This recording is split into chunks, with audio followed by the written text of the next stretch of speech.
leitura algum dia, estudar algum trecho de um filme, fazer uma atividade, sabe, bem variada, assim, em questão dos estudos de astronomia, né? A gente pode também estudar um pouco de cálculo, física também, porque o pessoal pensou que a gente vai ficar só fazendo apresentação. E não, né? A gente vai variando, né? Porque muitos de vocês também não têm, acho que, muito tempo para ficar montando apresentação, e ocupa muito tempo, eu sei disso, porque eu faço faculdade, né, de física. Quando você monta seminário, assim, e acaba perdendo muito tempo, às vezes, né? Vários dias, porque você tem que montar essa apresentação, colocar as fontes certas, os estudos corretos ali, né? Para não ter problemas depois. Mas o intuito do grupo vai ser esse, né? A gente vai estudando e eu espero que vocês gostem aí das aulas. A gente vai estudar. E... Mas é isso. Então, eu vou colocar para apresentar, então. Acho que já podemos começar, senão vai atrasar muito aí.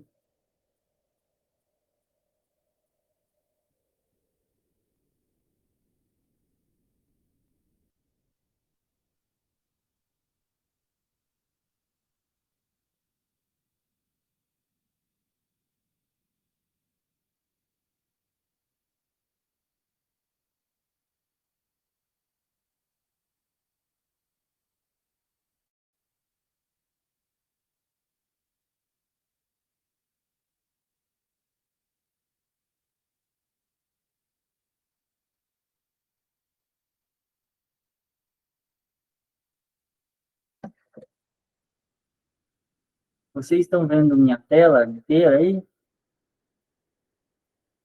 Sim. Sim, sim.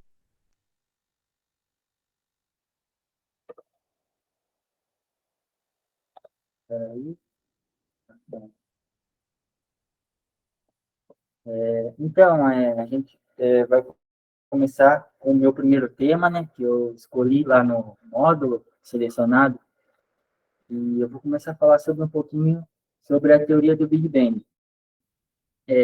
Como eu disse, né, na questão dos slides, eu não coloquei muita coisa, no máximo 15 slides, e slides com informações objetivas e resumidas, porque para falar de cosmologia tem várias questões e tem vários outros estudos também, e qualquer coisa, se ficar faltando alguma coisa, a gente comenta no final da aula, na questão das dúvidas também, mas eu, como eu disse, né, vocês também preparem uma coisa, tipo, meio que resumida e objetiva, né, porque assim fica mais fácil de a gente trabalhar,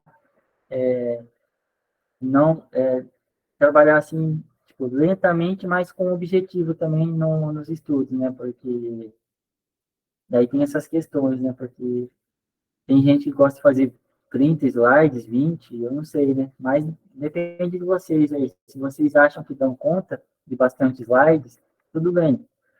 Mas, tipo, da minha parte, eu vou fazer poucos, porque essa semana também eu estava ocupada e acabei me atrasando também de terminar essa apresentação. A aula de hoje vai ser sobre a teoria do Big Bang.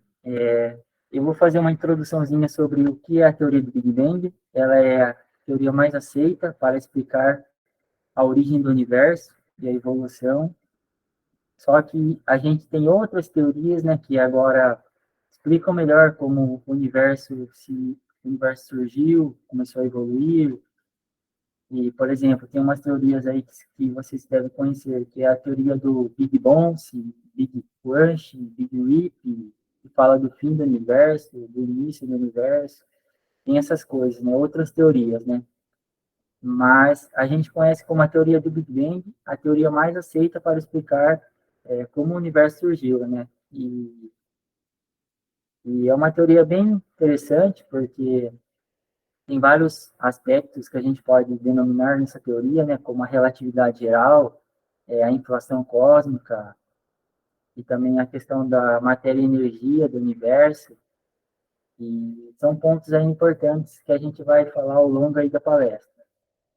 E essa teoria do Big Bang, ela surgiu a partir de um ponto primordial, né, conhecido como singularidade, mas também é conhecido como átomo primordial, que se expandiu e originou o nosso universo aí ao decorrer do tempo, né, há cerca de 13,8 bilhões de anos, né.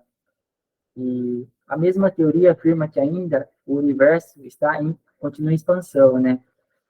Só que se a gente pegar a teoria do Big Bang e fazer uma junção com a teoria da inflação cósmica, que eu vou falar mais para frente, é uma teoria, né, que dá certo, né, se você explicar, né, o processo de expansão acelerada do universo. Porque a inflação cósmica começou num processo que o universo estava se expandindo ainda, lentamente, né? Depois que começou a ocorrer esse processo da inflação cósmica, né? Uma densidade de energia no vácuo que, que resultou nessa expansão ali, uma gravidade repulsiva, que afastaria todas as galáxias de si. Mas daí tem outras questões, como a lei de Hubble, que explica o afastamento das galáxias, também tem a outra questão do, da, como que é, eu esqueci o nome agora, efeito Doppler. Tem o efeito Doppler também, que é conhecido também na astrofísica. Tem várias questões, mas é bem interessante, porque começou de um único pontinho ali, e aos poucos foi surgindo a questão do universo, né? Foi formando as primeiras galáxias e estrelas e outros constituintes do universo. A singularidade, como eu havia falado para vocês, é um ponto com densidade, uma densidade energética, né? Que as próprias leis da física, que a gente conhece hoje, ainda naquela época não estavam formadas, né? E como as quatro forças fundamentais que é conhecida, né? A gravitacional, a elétrica, a força forte e fraca, que estavam juntas ali, quando essa singularidade se expandiu, né, nesse ponto aí. Só que tem uma questão, né, que o pessoal fala, né, que o que existia, né, antes da explosão do Big Bang? Não sei, na minha visão, não existia nada. Não sei, porque se tudo estava concentrado em um ponto, se expandiu e foi formando todas as coisas do universo, mas antes desse ponto, então o universo era vazio nessa questão, é um ponto interessante para a gente discutir no final da aula. Porque o que havia antes dessa explosão, né? O espaço era vazio, tem umas teorias aí que o pessoal fala, né? E a própria filosofia também. Mas é um ponto interessante, né? Mas a singularidade é uma coisa bem interessante de se analisar, né? Mas surgiu, né, desse ponto aí, com densidade infinita, nesse campo aí que aconteceu aí e teve essa explosão aí gigantesca. O Big Bang é conhecido como uma explosão gigantesca. Big Bang, né? Grande explosão, né? Mas é bem interessante essa questão de singularidade, até mesmo nos buracos negros. Tem uma certa comparação da singularidade do Big Bang com a dos buracos negros, só que tem uma teoria com o Hawking, Stephen Hawking, ele propôs, né, que o universo surgiu de uma explosão de um buraco negro, né? Surgiu da singularidade de um buraco negro, da explosão desse buraco negro. É uma teoria que ele falava que o tempo também tinha surgido dessa explosão também. Ele criou essa teoria com um físico chamado Hertz, físico Hertz, trabalhando na universidade com esse físico, Jim Hertz, chama. Só que essa teoria não foi para frente. Por quê? Não tinha um embasamento científico como fala, sim, bem concretizado, né, para provar essa teoria, né? E faltavam muitas coisas ainda, né? E na época o Hawking, ele não conseguiu, como que fala? Tem um estudo que fala não tinha uma certa afinidade, né, para explicar, né, essa questão do tempo ainda, porque na época que ele começou a estudar, o próprio físico que ele trabalhou na época lá, tem o Dennis Sciama e o Fred Hoyle. Só que o Fred Hoyle falou para ele que não tinha suporte matemático para trabalhar na relatividade geral, para entender essa questão tanto da explosão de uma singularidade, pode ser do Big Bang mesmo, ou até mesmo dessa teoria que ele estava fazendo com esse físico. Daí ele desistiu de fazer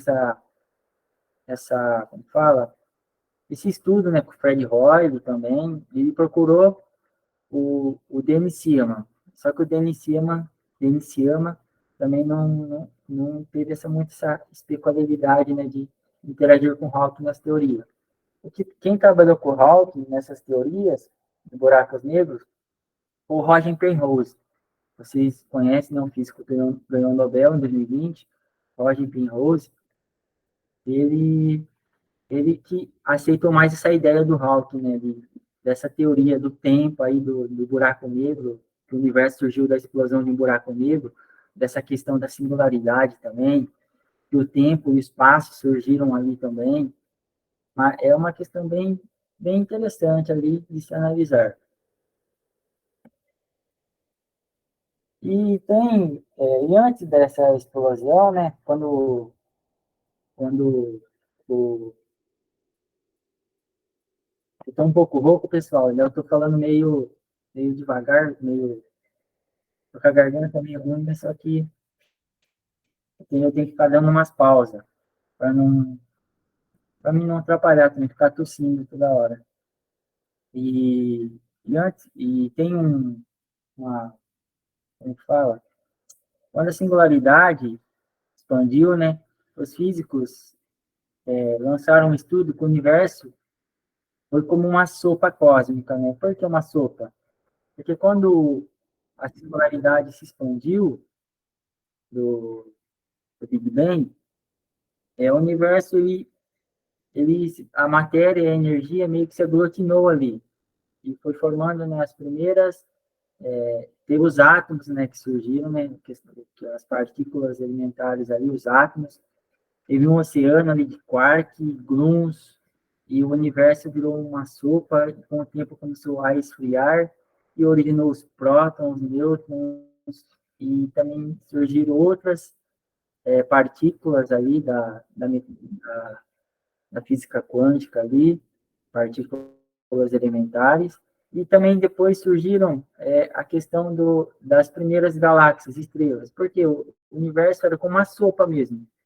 Pega todos esses átomos, envolve tipo a mecânica quântica, os elementos também que envolvem a tabela periódica, juntou e foi uma sopa e formaram as primeiras galáxias, estrelas, aglomerado de galáxias. Com o tempo, o universo foi evoluindo, né? Porque essa é uma ideia, né, que os físicos têm, e a questão também do bóson de Higgs, uma partícula subatômica, que fala da parte da matéria do universo também, né? Matéria, gravidade. Tem o graviton também, que faz parte da gravidade, o bóson de Higgs também, que estava ali no meio ali. É um estudo legal que eu estava lendo numa revista, até mesmo tirei essa imagem dessa revista científica, mas o universo foi como uma sopa cósmica ali, um oceano cósmico que com o tempo ali o universo foi se aglutinando ali, foi tendo essas primeiras estruturas cósmicas aí, como as galáxias conhecemos hoje. Com o tempo aí foi nascendo, né, as primeiras estrelas. E é bem interessante, porque pegar esses pontos, pegar esses pontos da história, porque você consegue encaixar, né? Encaixar na questão teórica que você vai analisando ali nos estudos. Mas é bem legal essa parte, o universo como uma sopa cósmica. Na verdade, os físicos que falaram que o universo é uma sopa cósmica são os físicos da, acho que da Unesp, se não me engano, da USP. É um artigo que eles escreveram em uma revista, daí eu meio que dei uma olhada lá para pegar para vocês essa parte aqui.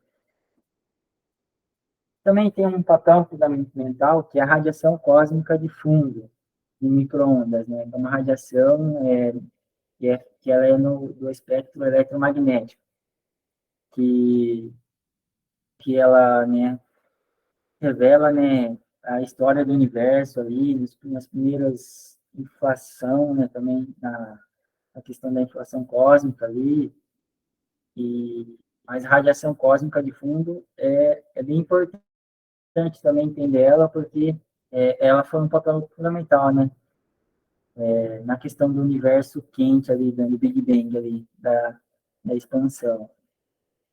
E, e tem mais também questão, deixa eu dar uma lembrada.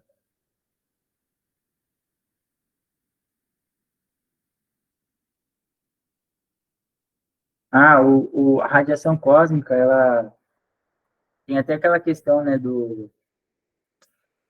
que os físicos falam que o universo está se, como fala, se ele está estático ou está se expandindo ainda. Aquela universo, eu coloquei o nome, agora esqueci o nome.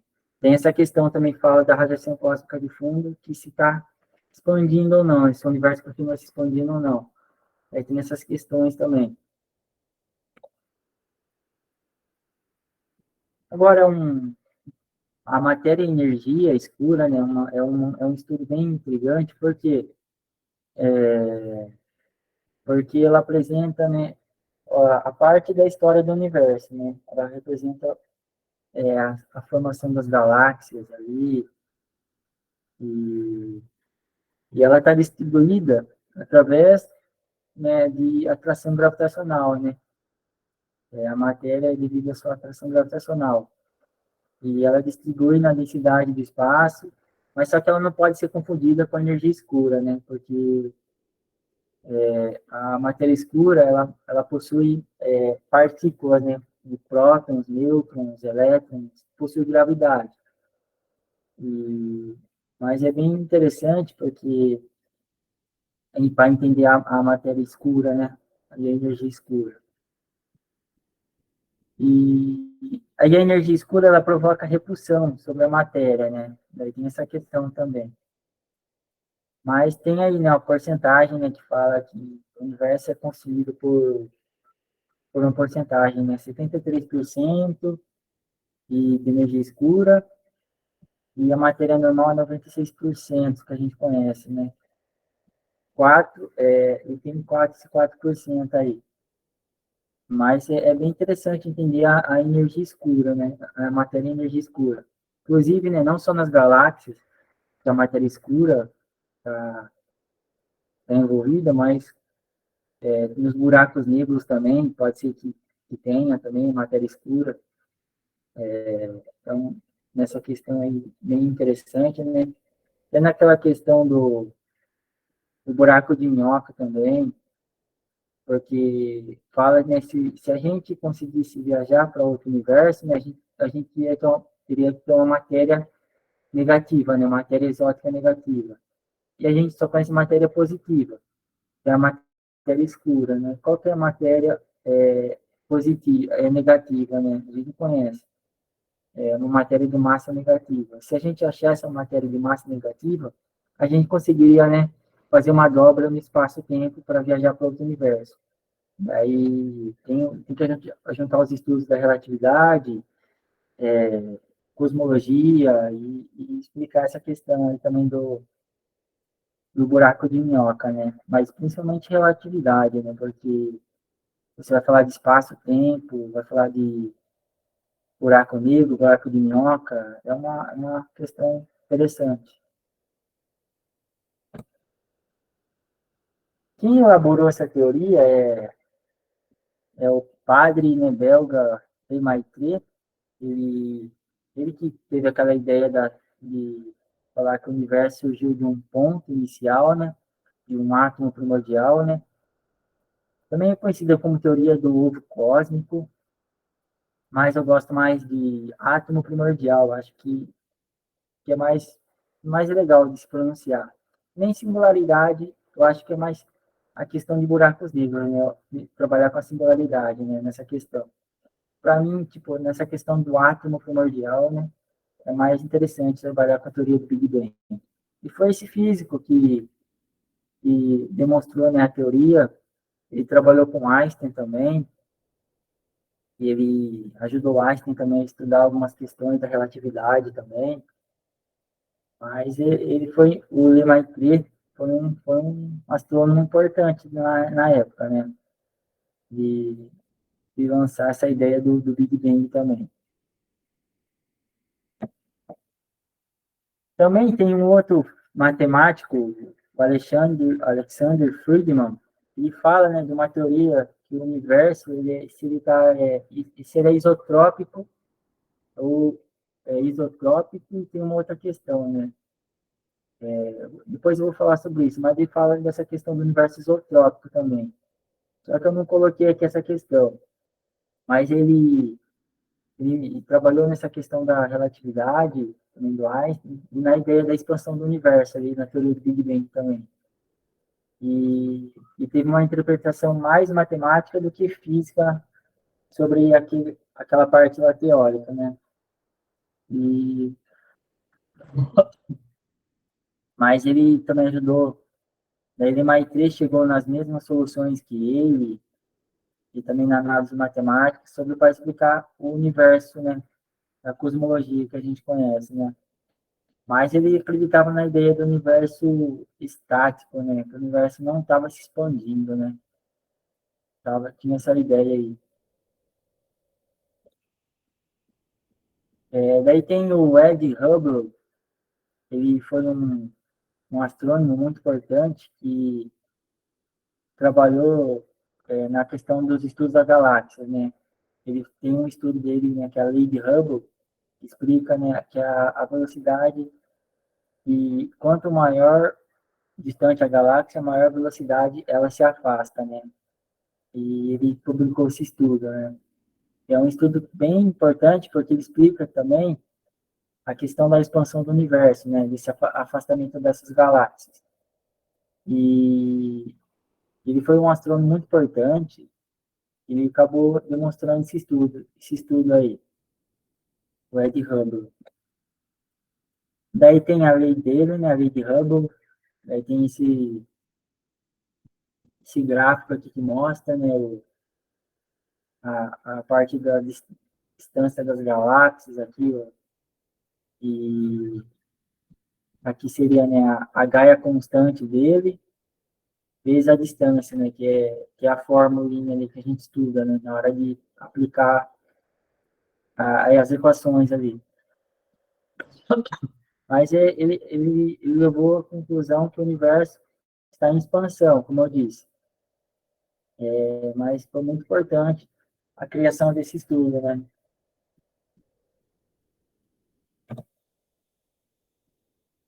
Também tem a questão da inflação cósmica do Alan Guth. Ele explica, né, que o universo se expandiu, né, uma fração de segundo após o Big Bang, daí formando também as galáxias. Porque, como eu disse, a teoria do Big Bang e inflação cósmica, elas estão juntas ali. Só que na ideia de expansão acelerada, aí entra a inflação cósmica, né? Os primeiros instantes que o universo se expandiu ali. O Big Bang só entra na parte da explosão, na parte ali da, da explosão da singularidade ali, do átomo primordial. Daí depois, e também, né, naquela questão da matéria e energia também. Mas foi esse físico que desenvolveu a teoria, com esse outro físico, Alan Guth e Andrei Lindei. Tem até um documentário chamado Além do Cosmos, que explica mais essa teoria da inflação cósmica. É um documentário de 2 horas, se eu não me engano, mas é legal de você assistir, né? Tem o Brian Greene também participando do documentário, mas é bem interessante, né? e ele que explica essa questão da inflação cósmica ali. E foi conhecido esse estudo, né? Ele ganhou até o Nobel, e, e bem interessante mesmo a inflação cósmica.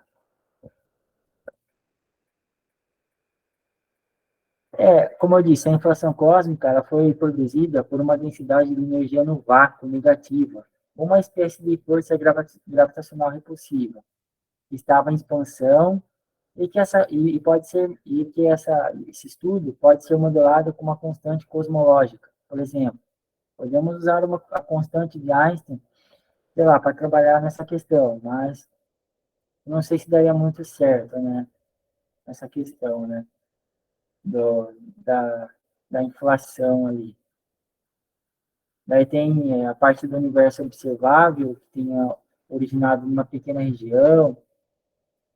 Daí tem, tipo, o que aconteceu na densidade de energia no vácuo é que tinha um campo hipotético, campo escalar hipotético, e uma partícula chamada inflaton. Ela fez com que o universo se expandisse mais rápido ali, né? Pela inflação, né? Por isso que dá inflaton, né? Por causa nessa pequena região do universo, aconteceu, né? A primeira inflação nos primeiros instantes ali. Mas esse é o mapinha, né, do universo, é um modelinho que explica, né, como a gente vai estudar, né, a cosmologia e o Big Bang ali, mas é bem interessante.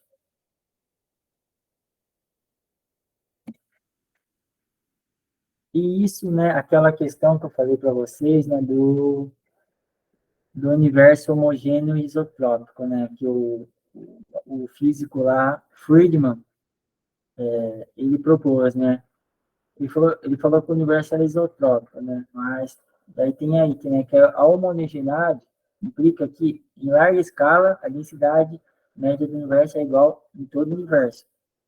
Daí falou assim que a entropia implica que a aparência do universo é a mesma para qualquer direção, quer dizer, o universo vai estar expandindo em qualquer direção. Ou os dois princípios juntos vão aplicar esse esse estudo, né, que o universo é uniforme, né, e portanto não há direção especial se ele está expandindo ou não, né. Tem lá, né, se ele está expandindo em qualquer direção. Também tem a questão, né, dele ser estático, né, como eu disse lá, né, desse estudo aí. Mas é uma coisa bem interessante também de se analisar, porque tem essa ideia, né, e e pode ver, não tem mesmo direção para onde o universo vai se expandir. Porque, né, o universo, sei lá, eu acho que ele está se expandindo para todos os lados. Tem essa questão aí. E a origem dos planetas, né? Ela surgiu, né, numa minúscula flutuação após o Big Bang, quando o universo era quente e denso, com rapidez, ele deu, né, origem aos primeiros corpos astronômicos, né? E teve uma recombinação ali também, questão da radiação cósmica, e tinha outras questões também, matéria e energia esfriou, condensou, né, primeiras galáxias também, estrelas, e, e também nasceram os planetas, né, mas tem, né, para quem for falar do sistema solar, na verdade, né, a origem do sistema solar, né, a formação do sistema solar aconteceu com uma nebulosa primitiva, né, uma nebulosa solar, né.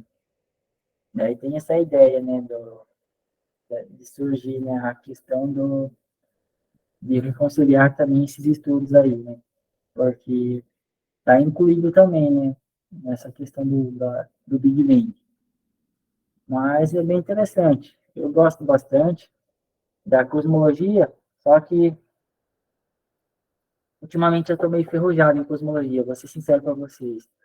Porque, né, quando você começa a estudar um assunto, só um assunto, e você acaba, né, deixando de lado outras coisas, né? Mas é bem interessante a questão de estudar Isso é cosmologia. verdade mesmo. É porque, para falar de cosmologia, você tem que pegar vários pontos ali e começar a tem que recombinar os estudos, né? Como eu disse, quando eu falei que ia fazer a palestra, eu ia pegar os principais pontos e fazer uma junção ali, né, na palestra, né? Porque se fosse falar mais do universo isotrópico, homogêneo, se fosse falar mais de matéria escura, energia escura, ia ter que colocar mais slides, né? Inflação cósmica, mas é interessante, né? Eu gosto de cosmologia também, no meio dessa questão aí, é um assunto interessante. E é isso, né? As fontes onde eu tive meus estudos, pesquisei, sobre aquela sopra, sopa primordial, eu pesquisei aqui na revista FAPESP, de uns físicos brasileiros que falam sobre esse estudo. Daí, quando eu preparei, eu pesquisei algumas coisas ali, porque, como eu disse, eu estava meio enferrujado nessa questão da cosmologia, né? Porque minha área é astrofísica, estudando buracos negros e estrelas também. Daí você acaba, com o tempo ali também, tem as matérias da faculdade, você acaba ficando meio enferrujado ali. Mas eu, eu acho que é isso.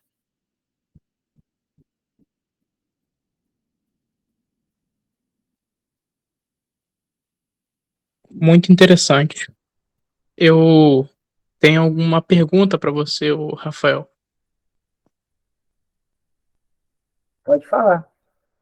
Pode falar? Pode. Beleza.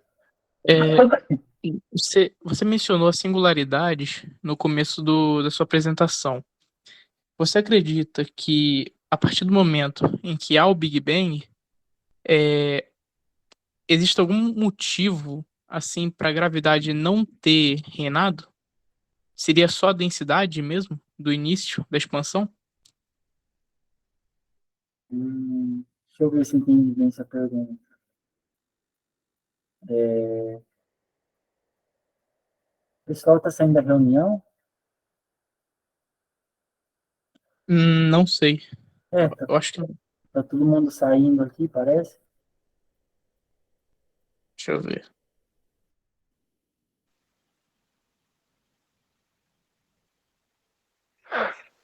Ah, não. Não tá, não. É que Tá, tá, não, não. deve ter um bug aqui no Google Meet. Porque apareceu Sim, todo mundo sim. saindo. Ele bloqueia mesmo. Ele não, ele limita a quantidade de pessoas que dá pra você ver na tela. É, O que eu quero dizer, Rafael, é assim, qual seria o grande motivo para a gravidade não ter feito o seu trabalho de evitar o Big Bang, né? Como que a força forte e fraca, né, do efeito quântico acabou prevalecendo, né? Seria essa questão da densidade mesmo? seria a questão da densidade mesmo, porque, como eu falei, ainda não, antes da explosão do Big Bang, não existia as quatro forças da natureza, né? E não tinha nenhum espaço, nenhum tempo, a gente não conhecia nenhuma força ali, nem mesmo a gravidade. E o que aconteceu foi que esse ponto, com densidade infinita, a singularidade, ela, ela resultou nesse colapso, né? Porque, não sei, né? É uma questão interessante de explicar na cosmologia. Como eu disse lá, a singularidade do Big Bang, o pessoal confunde muito com a singularidade do buraco negro, né? Que tem uma densidade também infinita, que está concentrado em um único ponto e tal. Só que, não sei, na minha visão, a gravidade ainda não tinha papel ali, porque foi o que aconteceu, foi a densidade que resultou nesse colapso para formar para surgir as forças ali da natureza, do espaço-tempo, formar as primeiras galáxias, planetas, estrelas. Até mesmo na questão, quando o universo estava se formando, né, a matéria se aglutinou ali como uma sopa cósmica, quando eu falei para vocês lá, aquele estudo lá, que surgiram as primeiras partículas elementares, e teve essa questão também, e a gente começou a conhecer essa questão, né, porque tem aquela questão também que eu falei para você, né, o que havia antes do ponto, da explosão, se o universo era vazio, ou já existia, tipo, sei lá, algumas coisas no universo, não sei, é uma questão interessante, né, Se eu não me engano, mas, essa parte aí se existia alguma coisa antes, tem a ver, inclusive, com a teoria, né, que o Roger Penrose, ele fala, né, depois que ele ganha o Nobel, né, sobre, sim, sobre o universo em que a entropia chegou em tal nível que você não poderia definir se uma parte do universo seria diferente da outra, né? E aí teria as mesmas condições de um universo antes de existir. Eu acho bem interessante mesmo. sim, então, mas para mim, respondendo, definindo essa pergunta, o que aconteceu mesmo para resultar na explosão ali é a densidade mesmo, que estava ali no ponto concentrado do Big Bang ali, né? Porque não tinha nenhuma força ali, a gente não conhecia nem a gravidade direito, porque o espaço e o tempo surgiram logo depois da explosão, né? Quando o universo começou a se formar. Mas é isso, Entendi, o Rafael. Muito obrigado. de nada. Ô, Rafael, aproveitando o gancho da pergunta que o moço fez, eu poderia perguntar uma também? Pode sim. Eu lembro de uma vez que eu li no segundo livro do Stephen Hawking, do Universo na Casca de Nós, tem uma parte que eu fiquei bastante curiosa para entender, que era o Stephen Hawking falou que o tempo poderia ter tido início no Big Bang. E ele teria um fim quando as estrelas, galáxias entrassem em um colapso para formar os buracos negros. E, tipo, até onde eu sei, o tempo e o espaço, eles estão sempre conectados. Se, por exemplo, um local ou em algum momento o tempo não existir, seria a mesma coisa de não existir nada? Ixi, agora. Eu acho que Isso é uma pergunta que eu tenho desde 2020. Eu até cheguei a perguntar para o meu professor de física na época. É um negócio meio assim, doido de pensar, sabe? Cara, eu acho que isso aí vai até entrar em uma parada mais filosófica, né? Que chega. então, Sim. eu acho que, sei Porque, lá, você chega num certo ponto, não tem. Você diz que não tem tempo, né? Só tem espaço. Isso seria numa imaginação assim. Porque até mesmo em um buraco negro, onde bem no meio do horizonte de eventos, em que eles falam que o tempo poderia, entre aspas, parar, e eles não afirmam que poderia não existir, apenas que estaria em uma pausa. Então, é uma ideia interessante.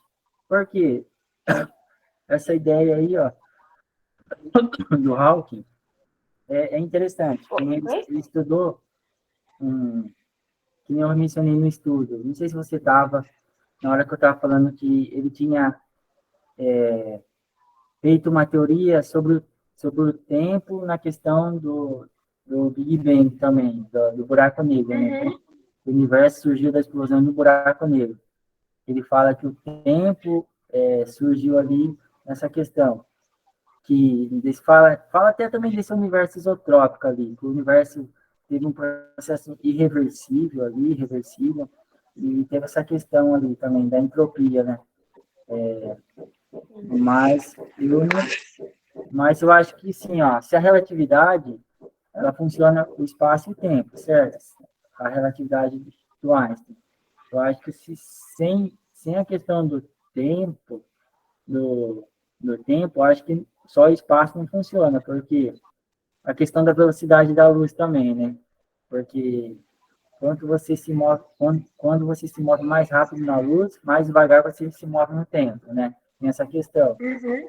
Eu acho que não cabe muito, sei lá, encaixar tipo, esses argumentos, sei lá, na minha visão, assim, encaixar, tipo, tirar o tempo e deixar o espaço só, nessa pergunta. Porque, né, Sim, porque tem a questão também da velocidade da luz também, tem várias questões da relatividade, né? Porque até a própria questão do buraco negro, né? Se, por exemplo, tem lá, né? Se o buraco negro suga tudo que passa perto dele, né? Até a luz. Mas daí agora, né? O Hawking, né? Meio que jogou uma ideia, aquela ideia lá do paradoxo, né? Do buraco negro, né? Que fala, né? Que as partículas, né? Ficam se aniquilando no horizonte de eventos e uma escapa emitindo radiação e a outra entra dentro do buraco negro. Aí você reconcilia um estudo também da mecânica quântica, que é o princípio da incerteza de Heisenberg, que fala, né, quanto você mede a velocidade da partícula, mais tipo, tem a questão lá de deslocar mais rápido também. É que eu não manjo muito de mecânica quântica. Aí tem essa ideia aí também, né, que essa partícula ela entra no buraco negro, a outra escapa, ela entra no buraco negro contém informação para outro lugar do universo, só que ela volta com essa informação de volta, entendeu? Essa partícula que entrou. E a outra, ela escapa. Só que, entendeu? Daí o Hawking fala, né, dessa ideia que os buracos negros sugam tudo ao seu redor.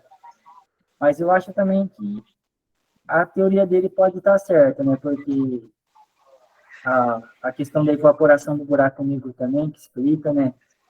A questão da entropia também, tem várias questões.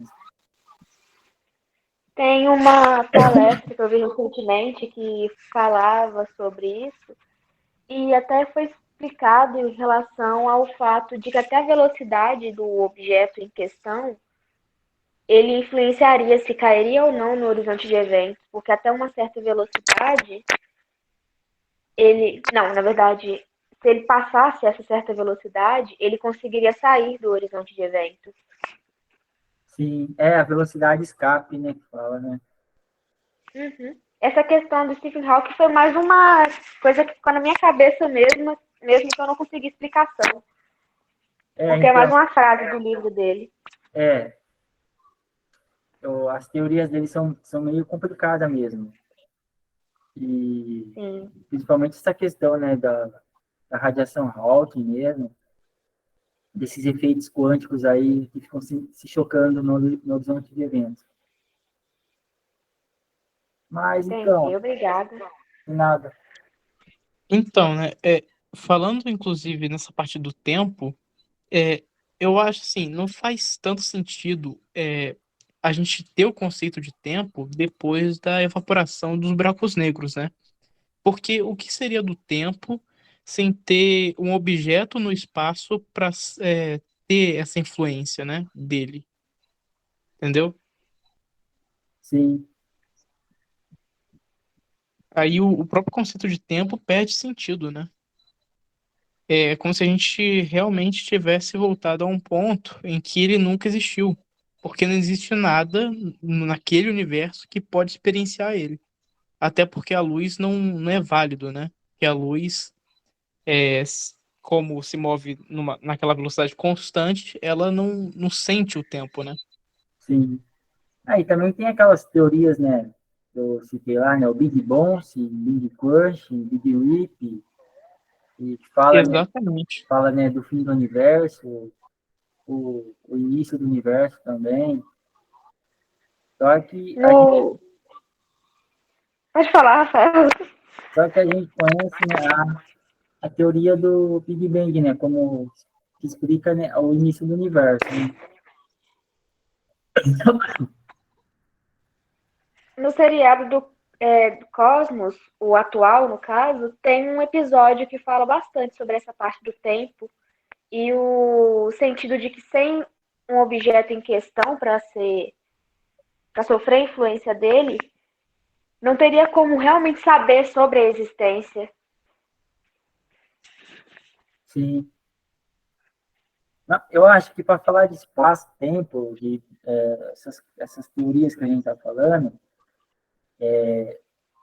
tem que incluir a filosofia, né? Porque, não sei, E na um minha café. opinião, porque a filosofia, porque tem que, né? Tem que ter, né? Porque tem essas questões aí, né? De espaço-tempo aí. Eu acho que um Sim. espaço-tempo sem massa não é um espaço-tempo. Eu acho que um depende do outro, tanto a massa quanto o próprio espaço-tempo, para fazer sentido. Sim. Mais alguém aí do grupo quer, Somos poetas. mais alguém do grupo aí quer falar alguma coisa? Eu tenho uma pergunta, mas ela é bem básica, assim. A respeito do Big Bang, eu tô lendo aqui que tem uma teoria, né, que fala assim, que foi proposta a ideia de que o universo surgiu a partir da desintegração de um núcleo radioativo instável. O que isso significa? Tu poderia me explicar, por favor? Desintegração. Aí tem que entrar um pouco de física nuclear. Sim, que ele chamou, foi núcleo radioativo, alguma coisa do tipo. É isso mesmo? Desintegração radioativa. Que Ele, fa ele fala da quebra do núcleo. Isso. Que futuramente eles iriam fazer a teoria do Big Bang. Eu não entendi muito bem. Mas é isso mesmo? Foi a partir da quebra desse núcleo? Sim, na verdade, né, o que acontece, a singularidade que eu falei para vocês, é um monte de átomos ali reunidos, né? Um monte de átomos ali que são reunidos, né, em um único ponto, né? Daí eles têm uma densidade enorme. Por quê? Imagina você pega sei lá, uma ervilha, você concentra uma força ali nessa ervilha, né? Tem, tipo, todos esses átomos, né? Esses átomos vai nesse ponto ali. Vai tendo uma atração nesse ponto. Por exemplo, sei lá, pode ser um campo gravitacional nesse pontinho. Aqui não tem como eu desenhar para mostrar para vocês, eu acho. Tem um pontinho assim, você joga esses átomos, todas essas partículas, nesse ponto. E vai criando uma energia enorme. Vai criando essa energia enorme. Daí, isso que é a singularidade. Por isso que eles falam átomo primordial, porque tudo estava concentrado nesse ponto ali. E, e teve essa densidade enorme, e só com o tempo que descobriram essa quebra desse núcleo radioativo, né? Porque no começo a gente não sabia muito bem se era isso mesmo, né? Desse estudo, né? Dessa quebra desse núcleo radioativo. Mas é a ideia, né, de explicar também a singularidade do Big Bang não, do buraco negro. Por quê? O buraco negro, quando a estrela morre, ela vai entrando em colapso. Ela vai entrando em colapso, vai perfurando o tecido do espaço-tempo. E ela vai chegando a um ponto, com uma densidade, onde esses átomos que eram das estrelas, pode ser átomo de hidrogênio, hélio, carbono, vão se aglutinar ali, vão, sabe, ter essa singularidade ali do buraco negro, né? Essa massa concentrada ali que restou daquela estrela. É o que é, na verdade, né? A singularidade, né? Por isso que falam, né, que toda a massa do buraco negro está concentrada nesse ponto. Porque quando a estrela morreu, o que sobrou do caroço estelar foi por buraco negro, né? Restou da singularidade do buraco negro. E por isso, né, que fala que tem um estudo dos buracos negros, os AGN, né?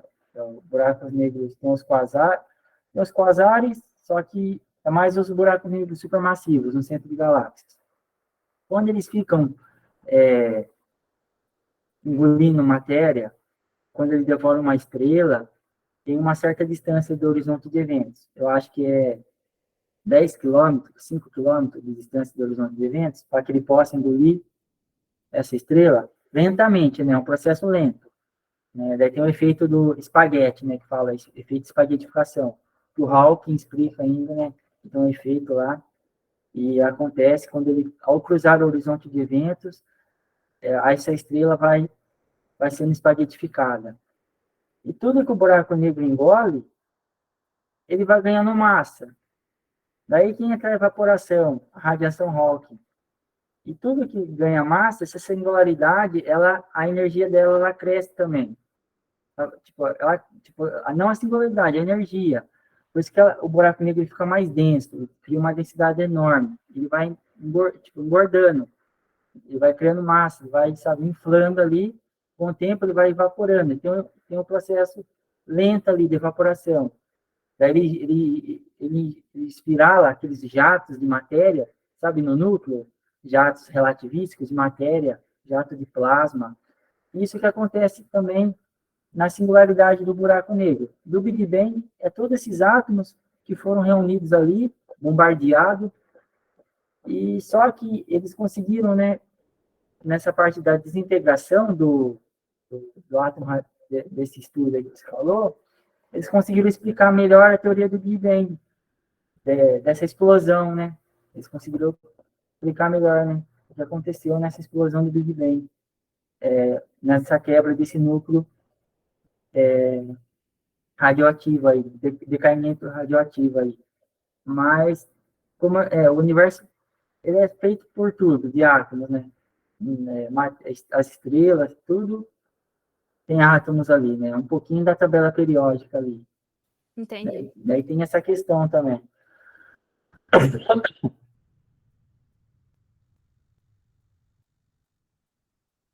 Eu tô meio rouco, pessoal. Desculpa, porque eu não consegui apresentar direito.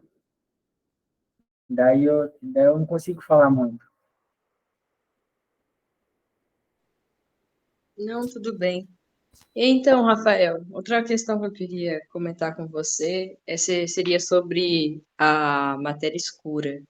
Em que módulo que a gente se aprofundaria melhor nela? Por exemplo, as observações, né, que o porquê dela ter sido descoberta, né, como, por exemplo, como foi usado o Sol, né, para ver a velocidade, e aí foi visto isso, e aí descobriu a matéria escura, né, foi deduzido. Isso vai ser comentado melhor depois de alguns módulos? Sim, vai. Como eu disse, esse módulo é mais um módulo de introdução mesmo, né? Porque a gente está começando agora. E eu também não estou muito bem nessa questão de falar muito, né? Mas vai ser sim, vai ser discutido melhor, sim, Letícia, porque, como eu disse, a gente vai trabalhar melhor na parte da astrofísica, para a gente se aprofundar melhor nesses temas aí. Ah, entendi. Mas foi muito boa a aula, hein? Nossa, eu gostei bastante. Obrigado. É que eu tô meio rouco. Nossa, tem hora que é ruim para ficar falando toda hora. Tô dando umas Nossa, pausas aqui. esses dias eu peguei uma gripe também. Nossa, e para apresentar uma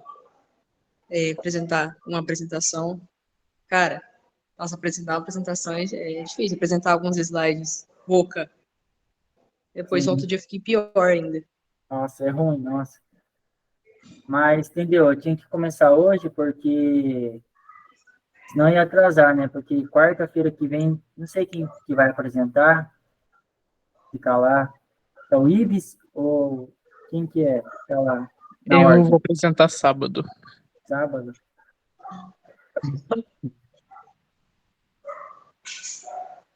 Se eu não me engano, tem alguém aí pra apresentar quarta-feira. Não me recordo quem era. Deixa eu olhar aqui no grupo, que eu também não lembro. Eu apresentaria no sábado. A gente não conseguiu gravar a aula, Arthur, porque Meu drive tá cheio, na memória do notebook também. Se eu gravar,